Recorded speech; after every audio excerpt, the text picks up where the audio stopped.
My name is Albert Einstein.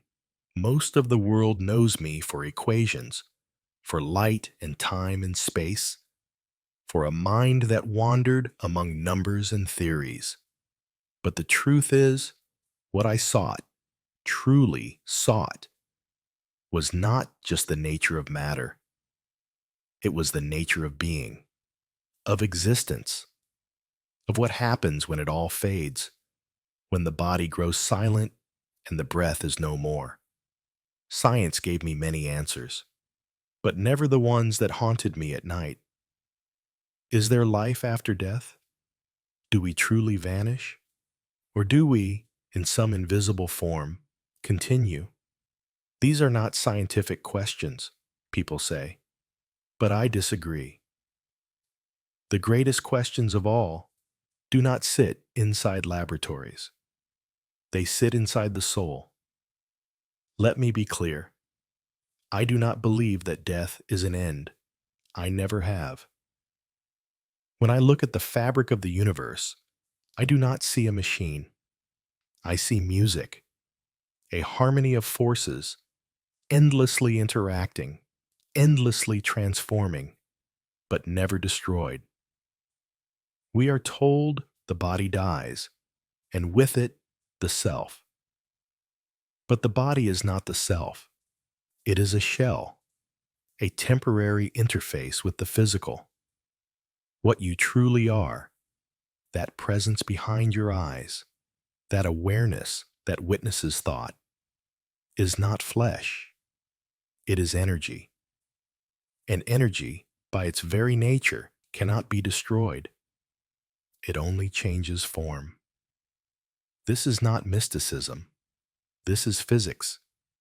Just as water becomes vapor, we too transform.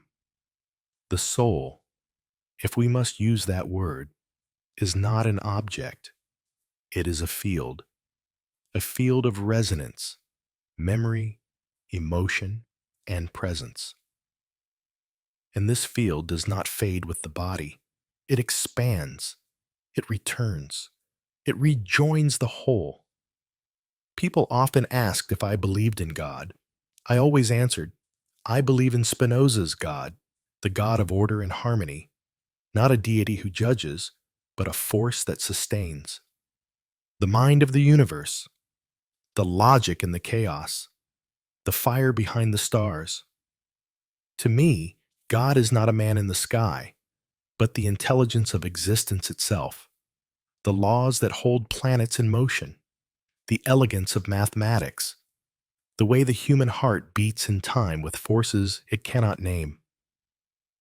When I see the symmetry of a snowflake, the spiral of a galaxy, or the structure of a leaf, I feel the presence of something far beyond accident, something deliberate, something aware.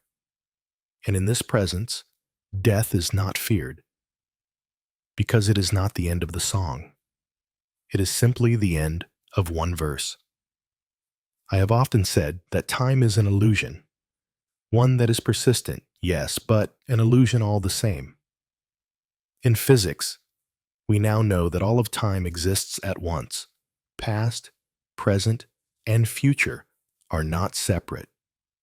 They are one whole, a block of reality through which we merely travel. So, when someone dies, they are not gone. Their thread in the fabric remains. You may no longer see them walking beside you, but they still exist. Their energy, their vibration, their imprint, it endures. Think of music. When a note ends, it does not disappear. It echoes. It resonates in the space it leaves behind. The soul is that note, and even when it stops playing, the room still remembers its sound. When I played the violin, I felt closer to the truth than when I wrote equations. Because music is vibration, and so are we, each of us, a unique frequency, a vibration moving through space and time.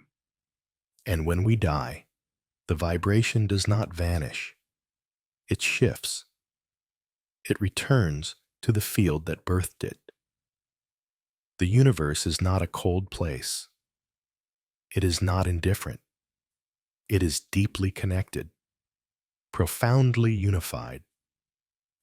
Every star, every atom, every thought, they are all entangled. And so are we. You are not alone. You were never alone. Even in death, you will not be alone.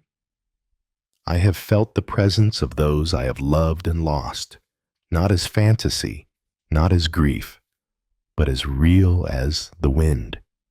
There is a language beyond words. And sometimes, when we are quiet enough, we hear it. We are told to fear death, to avoid thinking of it. But I believe that in understanding death, we understand life more fully. When you know that you are not just a body, that your essence is part of something infinite, you begin to live differently. You become kinder, more patient, less concerned with trivial things. You begin to see others not as strangers, but as reflections of the same light. This is why I say, the most beautiful experience we can have is the mysterious. It is the source of all true art and science, and it is through the mystery of death that we return to the center of what we are. A flower does not mourn its petals when they fall. It knows they return to the earth to nourish what comes next. So too with us. We are cycles, spirals, waves returning to the ocean. And that ocean, I believe, is consciousness, not the brain, not the thoughts, but the field that contains all awareness, all being, all memory. Heaven, perhaps, but not above, within every cell, within every glance, within the stillness that follows the last breath. Do not fear the end. Fear never having truly lived, because when your time comes, and it will, you will not face darkness. You will return to the light that made you.